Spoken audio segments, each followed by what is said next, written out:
Hello and welcome back to the Cardiac Cats YouTube channel for what is probably the sixth time today, for all we know. But we have another signing by the Jacksonville Jaguars. They've been at it like crazy a day. Signing cornerback Ronald Darby from the Baltimore Ravens, 2-year deal worth at maximum $10 million. So what this means essentially is he's going to earn less than $5 million a year. Now, here's what you need to know about Ronald Darby. Darby's an older cornerback, comes in about the same age as Darius Williams, got basically 1 year on him, but he's played a lot of press coverage. Even for being sub 6 foot, it's not that far off, right? I mean, the measurements, they're not the best, but they're pretty close. And he plays well in press coverage, which is going to be very important for this defense.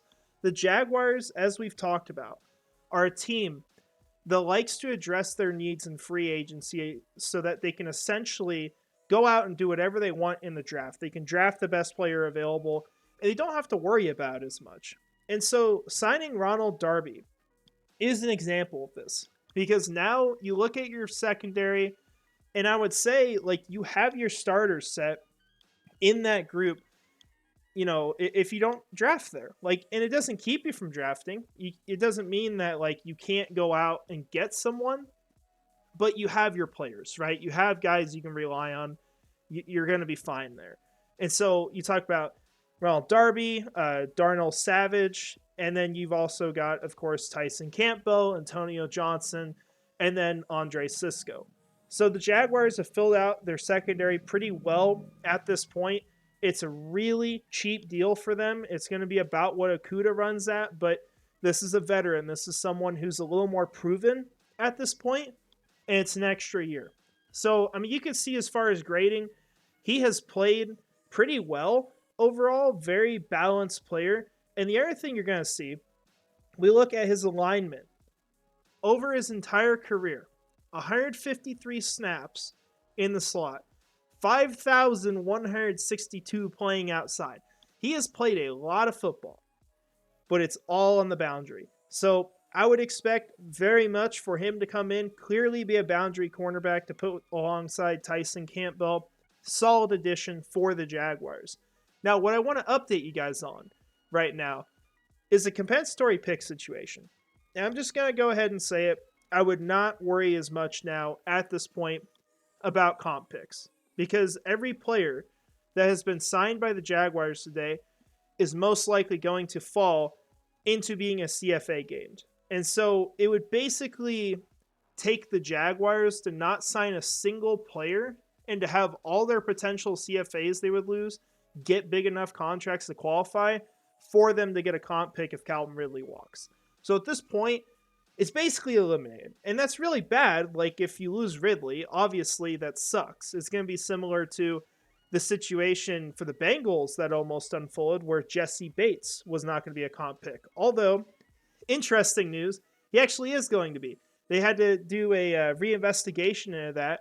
It turns out today they figured out that they did the formula wrong. So we had a little bit of a change in the draft order for this year. So interesting news there. But if that hadn't happened, Jaguars could be falling into the same situation if Calvin Ridley walks, which is pretty frustrating, right? But, you know, having not heard anything tonight so far, and I mean, I'll tell y'all, like, I'm going to go to bed here soon. I wake up really early for work. If something happens tonight, probably won't be on the channel.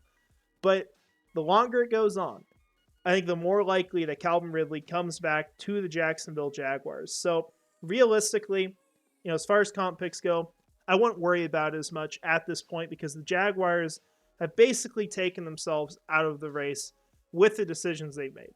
So, very interesting day. You got some legit signings. As far as what the roster looks like, just to give you guys a little bit of a look at the starting positions at the end of today, you've got quite a few changes. You got Gabe Davis so far, right now, replacing Calvin Ridley. And that's not necessarily how this ends, right? But this is where the roster is at this moment. You have Mitch Morse coming in as the new center. But on the defensive side of the ball, I think Darnell Savage probably is mainly going to be a slot cornerback based off comments I've heard from the Packers a couple years ago, doing my research, looking at The profiles for these players. How do the Jaguars view Antonio Johnson? They've said they believe he's a safety. So, with all that considered, I think that's realistically where these players go. And so now you look at your secondary, I mean, you're pretty well set. You've got your starting position set. I think if you're talking about needs for this team, it's really going to have to come first, probably in the pass rush department and getting a wide receiver one if Calvin Ridley is not returned. No specific order among those two. You got to draft best player available. And of course, this doesn't keep you from considering drafting a cornerback. Because if you got to get a guy, you develop him for a year, you could always trade Ronald Darby if you're in that situation, or release him. Like, there's things you can do. And I'm not trying to say they should do that, but it doesn't eliminate that option because it's a 2-year deal, probably 1 year guaranteed. You're not paying him a ton of money. So it's a really good, sweet spot to where the Jaguars can consider a plethora of positions, but not be forced into something ideally. So we're going to see how this goes. But this is probably going to be some of the last news for the day. We'll see. I might eat my words for all I know. But this is where the roster stands. So if you got any questions, let me know. I'll try to respond to them. Let me know what you think about these guys. Maybe your grades, what you would have done different, all that stuff. But I appreciate you watching, following the channel today. A lot of content coming out. It's going to stay that way this week. So thank you so much. And finally, go Jags.